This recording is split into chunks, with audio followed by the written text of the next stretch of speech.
Today's top stories at NBR: investment management firm raising Australian $100 million to invest in female-led ventures.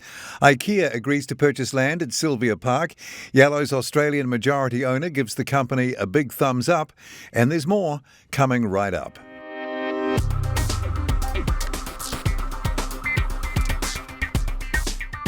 Kia ora and welcome to NBR Today, a wrap of the day's top business stories from the authority in New Zealand business news since 1970, nbr.co.nz.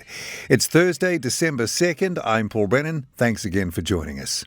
New National Party leader Christopher Luxon has appointed former leader Simon Bridges as the party's new finance and infrastructure spokesperson. It comes just 2 days after Luxon was confirmed as leader following Bridges' decision to withdraw from the contest. Bridges decided that after meeting Luxon on Tuesday morning before the scheduled caucus meeting that afternoon to choose the new leader to replace Judith Collins.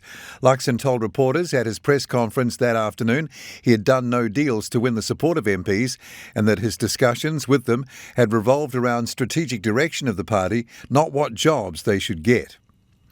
A global alternative investment management firm is raising Australian $100 million to invest in female-led ventures across the Asia-Pacific, with New Zealand a key focus following the recent opening of an Auckland office.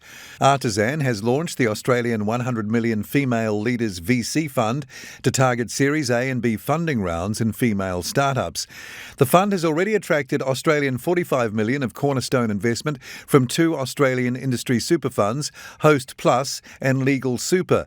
The firm pitches itself as an alternative investment manager that focuses on underrepresentation and market failures that result in mispriced or undervalued assets.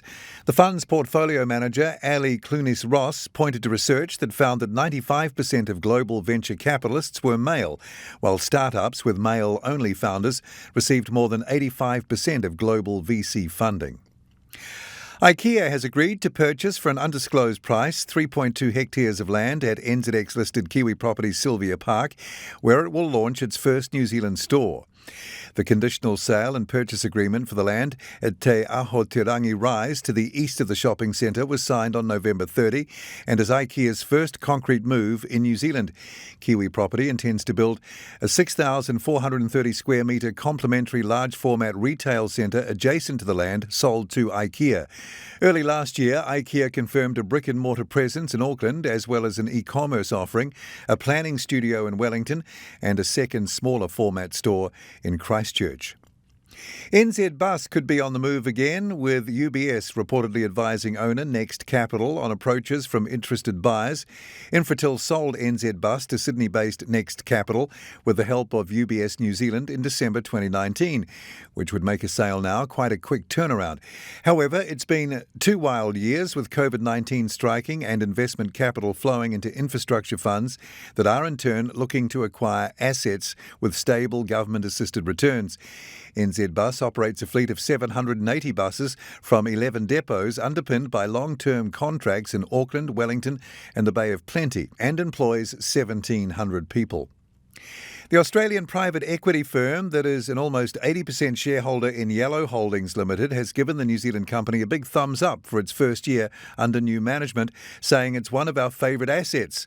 Samuel Terry Asset Management, owned by high-profile investor and philanthropist Fred Willard, gave Yellow a glowing scorecard for its management and its discipline in paying cash to shareholders in the fund manager's annual letter to shareholders, even while seemingly giving it a swipe by suggesting it's in a declining industry.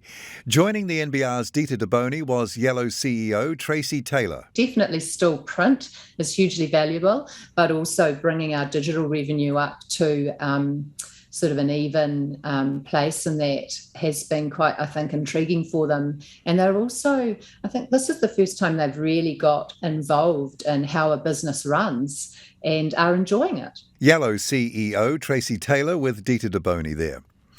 An interim report into drug buying agency Pharmac has found its convoluted procurement process puts off pharmaceutical companies becoming involved. The independent panel is chaired by former Consumer New Zealand Chief Executive Sue Chetwin and is looking at how well Pharmac performs against its objectives and whether those need changing. It's also looking at how quickly it makes decisions, how transparent those are, and whether access to medicines is equitable for Māori, Pacific and disabled people. One point raised in the interim report is that Pharmac might place an excessive focus on containing costs and that the cost-saving model might not be the right one for the future, even though the panel's terms of reference did not include looking at whether the agency is given enough money to do its job. In a separate statement, Health Minister Andrew Little said Pharmac's budget this year was $1.1 billion, a 20% increase on how much it got in 2017 when Labor came into government. The full details of those stories and more are at nbr.co.nz right now. Tomorrow at NBR, in his weekly Hunter's Corner column, Tim Hunter looks at the most expensive IPO of the year, while in her column, Rachel Smalley shares her experiences with Jake Miller. I'm Paul Brennan. I look forward to being with you again from around lunchtime tomorrow for the morning's NBR Trending Stories. Then same time, same place, right here again from 5:30 tomorrow and through the weekend for another NBR This Week.